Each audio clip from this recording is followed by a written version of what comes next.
The Pentagon War Room is tense. It's 4 a.m., January 18, 2026. Giant screens show a live satellite feed. Chinese vessels, Coast Guard, maritime militia, and dredgers swarm Scarborough Shoal in the South China Sea. Analysts track every movement, every signal, every shift information. This is no drill. Years of rising friction have led to this moment. The dredgers, infamous for building China's artificial islands, are in position. The question is not if they'll start, but when. A single order from Beijing could reshape Asia's strategic landscape with global consequences. Scarborough Shoal is just 120 nautical miles from the Philippines, a U.S. treaty ally, and a gateway to the Luzon Strait, a vital channel for trade and naval transit. A Chinese base here would threaten the Philippines and challenge U.S. influence. Every satellite pass and intercepted message is scrutinized for clues. Is this a bluff, a prelude to construction, or the start of a blockade? The president is briefed. The National Security Council is on alert. Diplomatic channels are buzzing. Allies from Tokyo to Canberra watch the same feeds, their own security at stake. This tiny, uninhabited shoal is now the epicenter of a geopolitical earthquake. The decisions made in the next hours will determine if this standoff escalates into crisis or conflict. The silence is broken only by the hum of servers and terse exchanges of information. The world is holding its breath. For Washington's planners, this is a strategic nightmare come to life. The stakes could not be higher. The next move could change the course of history. All eyes are on Scarborough Shoal. Why does Scarborough Shoal matter so much? Geography, strategy, and power. It's more than rocks, it's a strategic prize. Located in the northeast South China Sea, it forms the final point in a triangle with the Paracel and Spratly Islands, both already militarized by China. Control here gives Beijing dominance over a vital waterway. From Scarborough, China could monitor and control air and sea traffic through the Luzon Strait, a choke point for global shipping and U.S. Navy movements. A base would threaten commercial routes and military access for Japan, South Korea, and Taiwan. The shoal sits within the Philippines' exclusive economic zone. Building a base here is a direct encroachment on Philippine sovereignty. It signals that China's claims override international law. The world is watching. Scarborough is a test of whether rules or force will shape Asia's future. The outcome will affect freedom of navigation, regional stability, and the rights of smaller nations. This is about more than rocks, it's about the future of global order. Before Scarborough Shoal was a flashpoint, it was a lifeline for Filipino fishermen. Generations from Zambales and Pangasinan relied on its rich lagoon for their livelihoods. In 2012, that changed. After a standoff, China seized control. Chinese Coast Guard ships now patrol the entrance, deciding who can fish. Filipino fishermen face harassment, water cannons and ramming, no match for China's vessels. Catches have plummeted. Many are forced into debt, traveling farther for less. Coastal economies are withering. Families struggle to survive. The sense of loss and injustice is deep.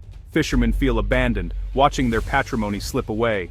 International law guarantees their rights, but reality tells a different story. Their struggle is a human reminder of what's at stake.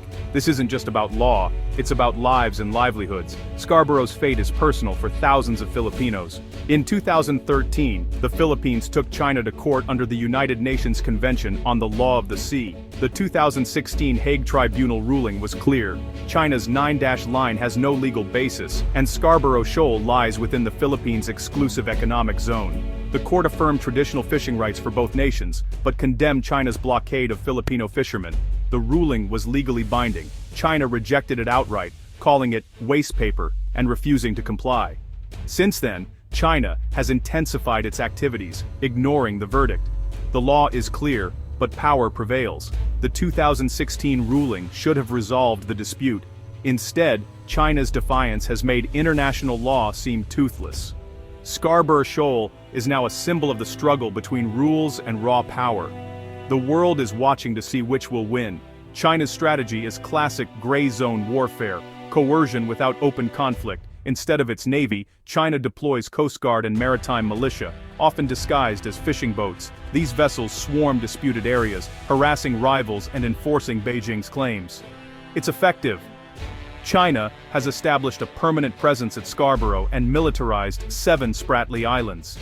Each move is small, avoiding outright war, but together they shift the balance of power. China's salami-slicing approach, dares others to respond. The message in the South China Sea: power, not law, decides disputes. The 2016 ruling is ignored. The Philippines can't match China's might. This is an asymmetric conflict. One side plays by international law, the other by power politics. The implications go beyond the region, undermining global norms. If China can defy a binding ruling without consequence, others may follow. Scarborough is a test for the world. Will might make right? The answer will shape the future of international order. A Chinese base at Scarborough would be a game-changer. Dredgers would build an artificial island, soon transformed into a military outpost. Runways, ports, and missile systems would follow. Just like in the Spratlys, China could enforce an air defense identification zone, intercepting any aircraft near the Philippines. Warships could patrol deep into the Pacific, projecting power far beyond the shoal. Filipino fishermen would be permanently locked out. Resource exploration would end. The psychological blow to the Philippines would be immense. For the region, it would complete China's strategic triangle, cementing dominance over the South China Sea. US allies and Southeast Asian claimants would face new pressure. The dream of a peaceful, rules-based region would be replaced by a sea ruled by force. A Chinese base at Scarborough directly challenges the US-Philippines alliance. The 1951 Mutual Defense Treaty commits both to defend each other if attacked. Recent US statements clarify, an attack on Philippine forces in the South China Sea triggers the treaty. If China starts building, Washington and Manila face tough choices. Diplomacy and sanctions have failed before. Military action risks direct confrontation with China. A blockade or joint patrol could spark a clash between nuclear powers. The US must act or risk losing credibility as an ally.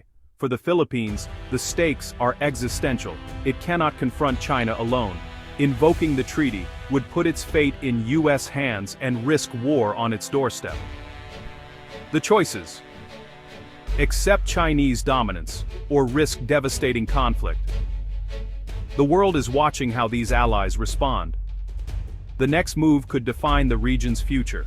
China's actions at Scarborough ripple across Southeast Asia. ASEAN, the regional bloc, is divided. Some members, like the Philippines and Vietnam, push back. Others, reliant on Chinese investment, stay silent. China exploits these divisions, preferring to deal with claimants, one-on-one.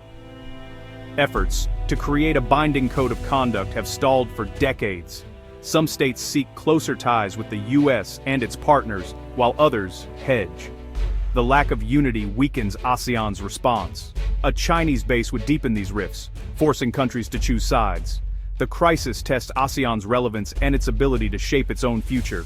The region faces a stark choice: resist China's rise or accept a new order. Scarborough's fate will reveal where Southeast Asia stands.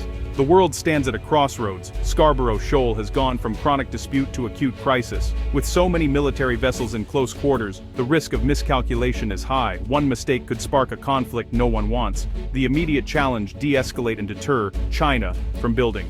Diplomacy must be coordinated, red lines communicated, consequences made clear. A global coalition, from the US to Japan, Australia, and Europe, must apply pressure. At the same time, credible joint patrols show resolve without provoking war.